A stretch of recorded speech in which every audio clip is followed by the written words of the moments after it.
Welcome to the 1000 Nights and 1 Night.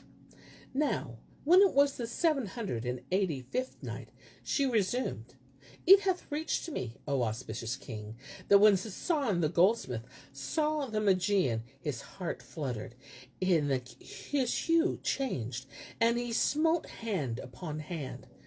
Then he said to the princesses, O my sister, help me to slaughter of this accursed, for here he is come back in your grasp, and he leadeth with him a captive, a young Moslem of the sons of the notables, whom he has been torturing with all manners of grievous torment.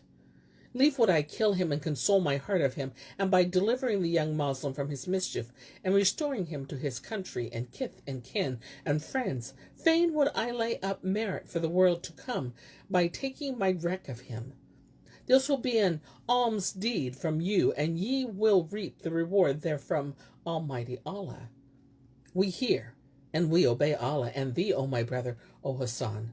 Replied they, and binding chin veils, armed themselves and slung on their swords, after which they brought Hassan a steed of the best, and equipped him in panoply, and weaponed him with goodly weapons.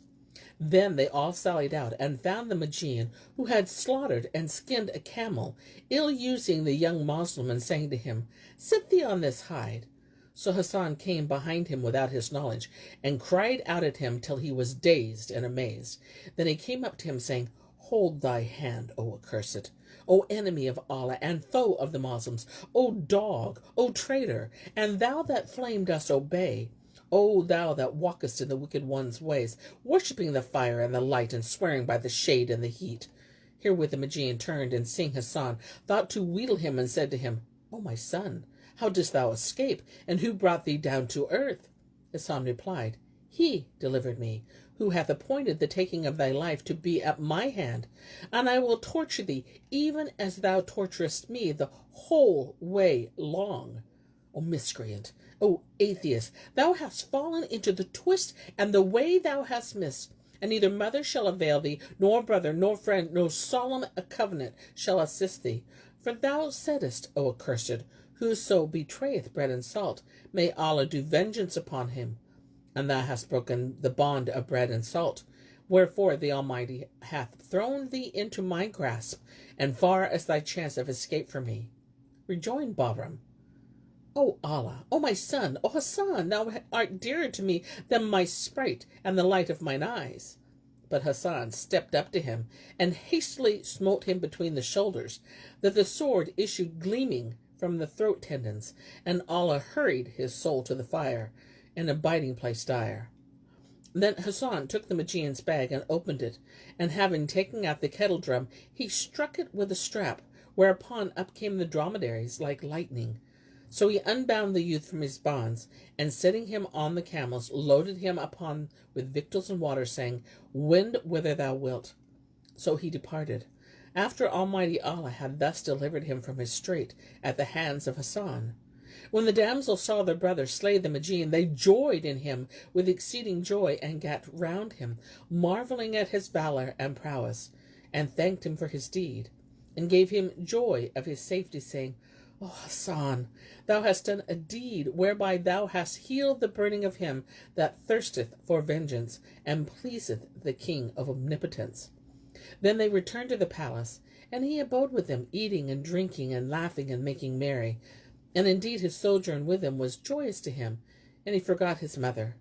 But while he led with them this goodly life, one day, behold, there arose from the further side of the desert a great cloud of dust, and darkened the welkin, and made towards them.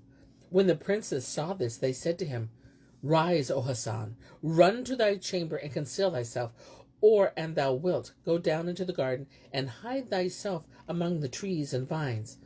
But fear not, for no harm shall befall thee.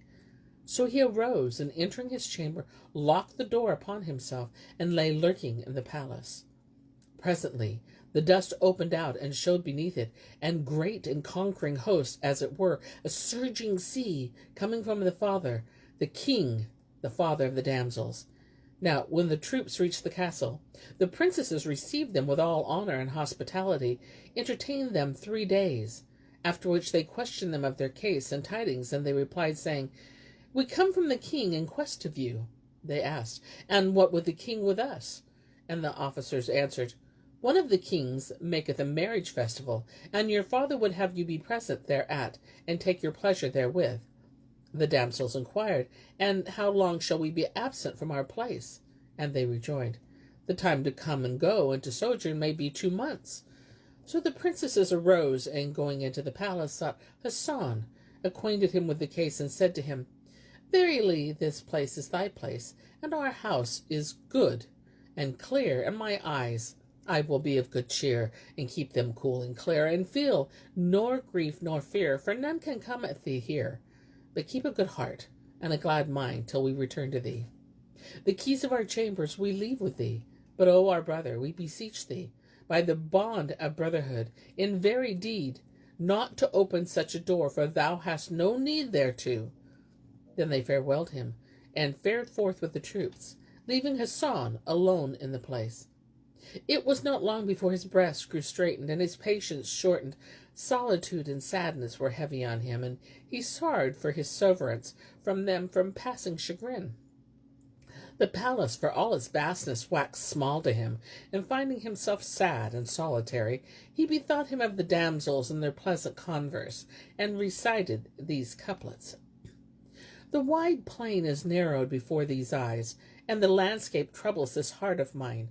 Since my friends went forth, by the loss of them, joy fled, and these eyelids rail floods of brine. Sleep shunned these eyeballs for parting woe, and my mind is worn with sore pain and pine.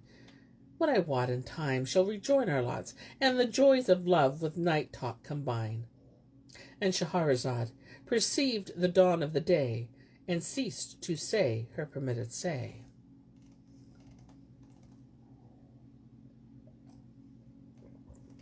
Now, when it had reached the 786th night, she said, "It hath reached me, O auspicious king, that after the departure of the damsels, the sun sat in the palace sad and solitary, and his breast was straitened by severance. He used to ride forth a hunting by himself in the wold, and bring back the game and slaughter it, and eat thereof alone. But melancholy and disquiet redoubled on him by reason of his loneliness. So he arose and went round about the palace, and explored its every part. He opened the princess's apartment, and found therein riches and treasures fit to ravish the beholder's reason. But he delighted not in aught thereof by reason of their absence. His heart was fired by thinking of the door they had charged him not to approach, and not to open on any account, and he said in himself, My sister had never enjoined me not to open this door, except there were behind it somewhat whereof she would have none to know. But by Allah, I will arise and open it, and see what is within, though within it were sudden death. Then he took the key, and opening the door, saw therein no treasure, but he espied a vaulted and winding staircase of Yamani onyx at the upper end of the chamber. So he mounted the stair, which brought him out upon the terrace roof of the palace, whence he looked down upon the gardens and verdures, full of trees and fruits and beasts and birds warbling praises of Allah the One, the All-Powerful, and said in himself, This is that they forbade to me? He gazed upon these pleasurances, and saw beyond a surging sea, dashing with clashing billows, and he ceased not to explore the palace right and left, till he ended at a pavilion builded with alternate courses, 2 bricks of gold, and 1 of silver, and hyacinth, and emerald, and supported by 4 columns. And in the center he saw a sitting room, paved and lined with a mosaic of all manner of precious stones, such as rubies and emeralds and balances and other jewels of sorts.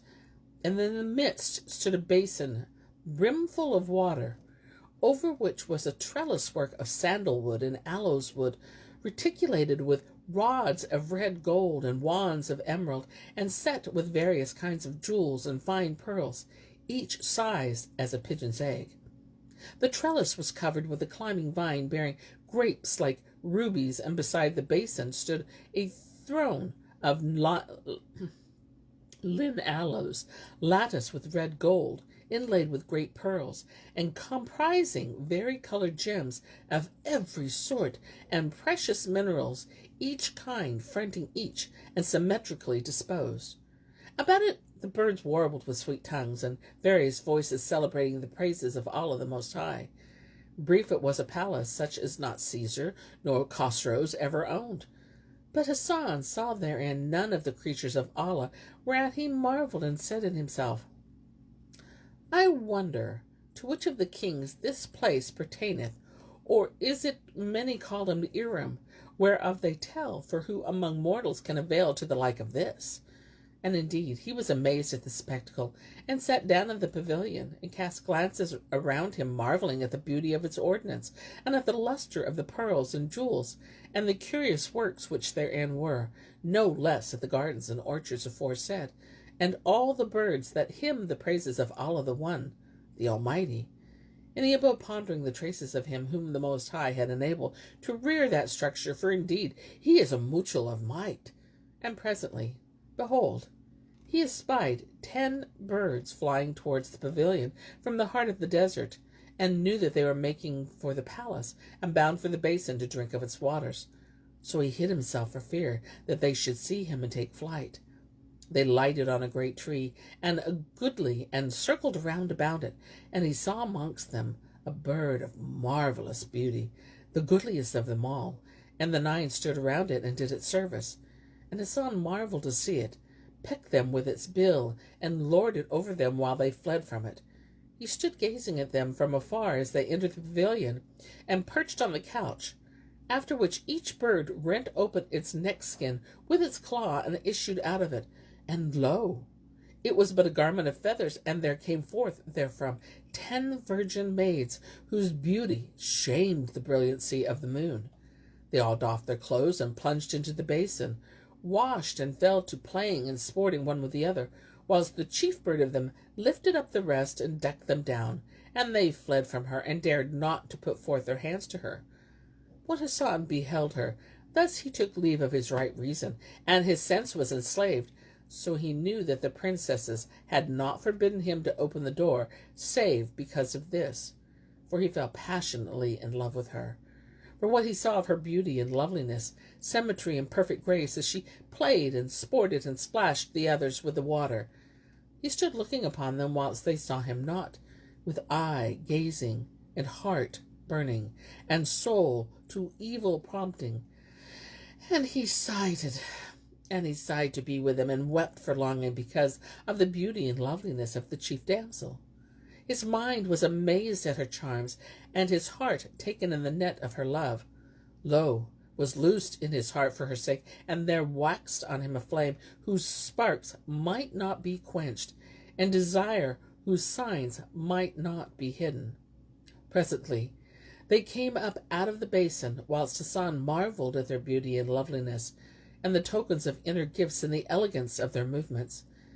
Then he cast a glance at the chief damsel, who stood mother naked, and there was manifest to him what was between her thighs a goodly rounded dome, on pillars borne, like a bowl of silver or crystal, which recalled to him the saying of the poet, When I took up her shift and discovered the terrace roof of her gaze, I found it as straight as my humour or eke my worldly ways. So I thrust its incontinent into halfway, and she heaved a sigh. For what dost thou sigh, quoth I? For the rest of it, sure, she says. Then coming out of the water, they all put on their dresses and ornaments, and the chief maiden donned a green dress, wherein she surpassed for loveliness all the fair ones of the world, and the lustre of her face outshone the resplendent full moons. She excelled the branches with the grace of her bending gait, and founded the wit with apprehension of disdain. And indeed she was, as saith the poet, A maiden 'twas the dresser's art had decked with cunning sleight. The sun that thou sayest had robbed her cheek, and shone with borrowed light. She came to us, apparelled fair and under vest of green, like as the ripe pomegranate hides beneath its leafy screen. And when we asked her what might be the name of what she wore, she answered in a quaint reply that double meaning bore. The desert's heart we penetrate in such apparel dressed, and pierce heart, therefore, is the name by which we call the vest. And Shahrazad perceived the dawn of the day, and ceased to say her permitted say.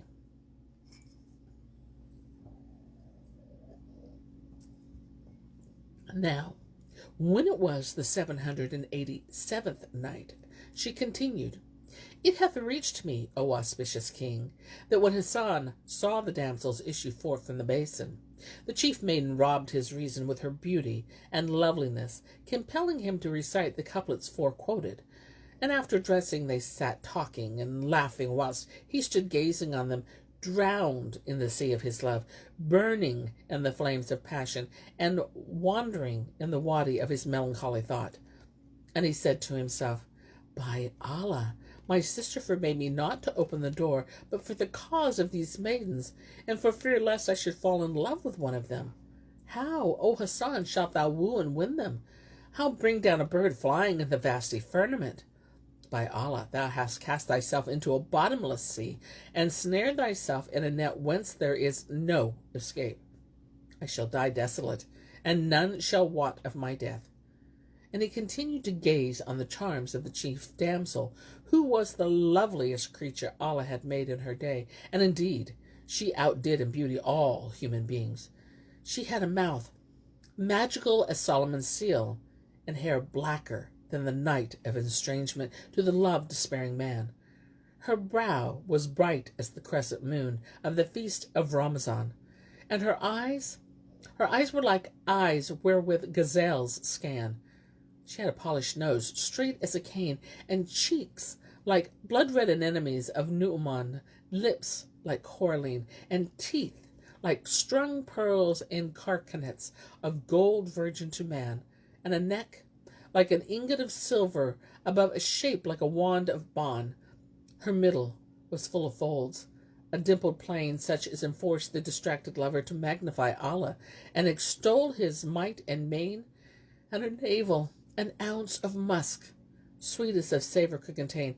She had thighs great and plump like marble columns, twain or bolsters stuffed with down from ostrich ta'en, and between them a somewhat as it were a hummock great of span, or a hare with ears back lain, while terrace roof and pilasters completed the plan. And indeed she surpassed the bow of the Mirabilan, and her beauty and symmetry in the Indian rattan, for she was, even as saith of them the poet, whom had love did unman. Her lip dews rival honey sweets, that sweet virginity, keener than Hindy's scimitar, the glance she casts at thee. She shames the bending bow of Ban, with graceful movement slow, and as she smiles, her teeth appear with levin brilliancy. When I compared with a rose of bloom the tintage of her cheeks, she laughed in scorn and cried, Whoso compares with rosary, my hue and breast grandiose terms, is there no shame in him? How should pomegranates bear on bough such fruit in form or blee? Now, by my beauty and mine eyes and heart, and eke by heaven, a favour's mine, and by the hell of my inclemency. They say, She is a garden rose, and very pride of bloom, and yet no rose can ape my cheek, nor branch my symmetry. In any garden, only thing which unto me is like, what then is that he comes to crave of me, and only me? They ceased not to laugh and play, whilst Hassan stood still a-watching them, forgetting meat and drink till near the hour of mid-afternoon prayer, when the beauty, the chief damsel, said to her mates, O king's daughters, it waxeth late, and our land is afar, and we are weary of this stead. Come, therefore let us depart to our own place. So they all arose, and donned their feather vests, and became birds as they were, before flew away all together, with the chief lady in their midst. Then Hassan, despairing of their return, would have arisen and gone down into the palace, but could not move or even stand, wherefore the tears ran down his cheeks, and passion was sore on him, and he recited these couplets. May God deny me boon of troth, if I after your absence sweet of slumber know. Yea, since the severance never closed mine eyes, nor rest reposed me since departed you. 'Twould seem as though you saw me in your sleep. Would heaven the dreams of sleep were real, true. Indeed, I dote on sleep, though needed not, for sleep may bring me that dear form to view. Then Hassan walked on, little by little, heeding not the way he went, till he reached the foot of the stairs, whence he dragged himself to his own chamber. Then he, entering and shutting the door, lay sick, eating naught, nor drinking, and drowned in the sea of solitude. He spent the night thus weeping and bemoaning himself till the morning, and when it morrowed he repeated these couplets. The birds took flight at eve and winged their way, and sinless he who died of love's death blow. I'll keep my love tale secret while I can, but and desire prevail, it needs must show. Night brought me nightly visions bright as dawn, while nights of my desire lack morning glow. I mourn for them, while they heart-freed sleep, and winds of love on me their playthings blow. Free, I bestow my tears, my wealth, my heart, my wit, my sprite, most gain, who most bestow. The worst of woes and banes is enmity. Beautiful maidens deal us to our woe. Favor, they say, is forbidden to the fair, and shedding love's blood their laws allow. That naught can love's sick soothe but lavish soul, and stake and love play life in single throw. I cry in longing, adore for my love. Lover can only weep, and wail love low. When the sun rose, I opened the door. I went forth of the chamber and mounted to the steed where he was before. Then he sat down facing the pavilion and waited the return of the birds till nightfall. But they returned not, wherefore he wept till he fell to the ground in a fainting fit. When he came to after his swoon, he dragged himself down the stairs to his chamber, and indeed the darkness was come, and straitened upon him the whole world, and he ceased not to weep and wail himself through the livelong night till the day broke, and the sun reigned over hill and dale, its rays serene. He ate not, nor drank, nor slept, nor was there any rest for him. But by day he was distracted, and by night distressed, was sleepless, delirious, and drunken with melancholy thought, and excess of love-longing. And he repeated the verses of the love-distraught poet. O thou who shamest sun in morning sheen, the branch confounding yet with nescience blessed, would heaven, I wot, and time shall bring return, and quench the fires which flame unmanifest, bring us together in a close embrace, thy cheek upon my cheek, thy breast a breast. Who saith, in love dwells sweetness, when in love are bitterer days than aloes bitterest? And Scheherazade perceived the dawn of the day, and ceased to say her permitted say. Now, when it was the 788th night, she pursued. It hath reached me, O auspicious king, that when Hassan the goldsmith felt love redouble upon him, he recited those lines. And as he abode thus in the stress of his love distraction alone, and finding none to cheer him with company, behold, there arose a dust cloud from the deserts, wherefore he ran down and hid himself, knowing that the princesses who owned the castle had returned. Before long, the troops halted and dismounted round the palace, and the 7 damsels alighted, and entering put off their arms and armor of war. As for the youngest, she stayed not to doff her weapons and gear, but went straight to Hassan's chamber, where finding him not, she sought for him, till she lighted on him in one of the sleeping closets, hidden, feeble, and thin, with shrunken body and wasted bones, and indeed his color was changed, and his eyes sunken in his face for lack of food and drink, and for much weeping, by reason of his love and longing for the young lady. When she saw him in this plight, she was confounded and lost her wits, but presently she questioned him of his case, and what had befallen him, saying, Tell me what aileth thee, O my brother, that I may contrive to do away thine affliction, and I will be thy ransom. Whereupon he wept with sore weeping, and by way of reply he began reciting, Lover, when parted from the thing he loves, has naught save weary woe and bane to bear. Inside is sickness, outside living low, his first is fancy, and his last despair. When his sister heard this, she marveled at his eloquence and loquent speech, and his readiness at answering her in verse, and said to him, O my brother, when didst thou fall into this thy case, and what hath betided thee, that I find thee speaking in song and shedding tears that throng? Allah upon thee, O my brother, and by honest love which is between us, tell me what aileth thee, and discover to me thy secret, nor conceal from me aught that which hath befallen thee in our absence, for my breast is straitened, and my life is troubled because of thee. He sighed and railed tears like rain, after which he said, I fear, O my sister, if I tell thee that thou wilt not aid me to win my wish, but will leave me to die wretchedly in mine anguish. She replied, No, by Allah, O my brother, I will not abandon thee, though it cost me my life. So he told her all that had befallen him, and that the cause of his distress and affliction was the passion he had conceived for the young lady whom he had seen when he opened the forbidden door, and how he had not tasted meat nor drink for the 10 days past. Then he wept with sore weeping, and recited these couplets. Restore my heart, as 'twas within my breast. Let mine eyes sleep again, fly from me. Deem ye the nights have not the might to change love's woe? Who changeth may he never be. His sister wept for his weeping, and was moved to ruth for his case, and pitied his strangerhood.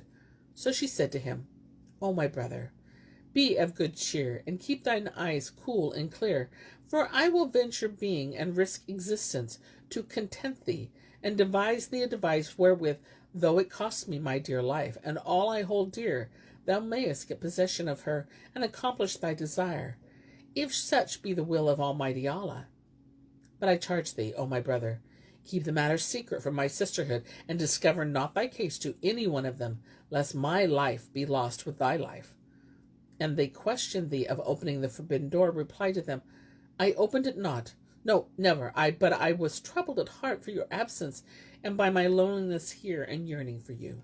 And he answered, Yes, this is the right rede.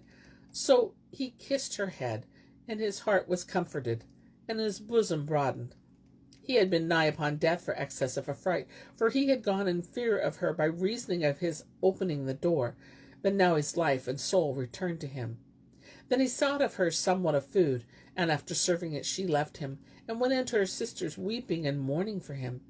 They questioned her of her case, and she told him how he was heavy of heart for her brother because he was sick, and for 10 days no food had found its way into his stomach.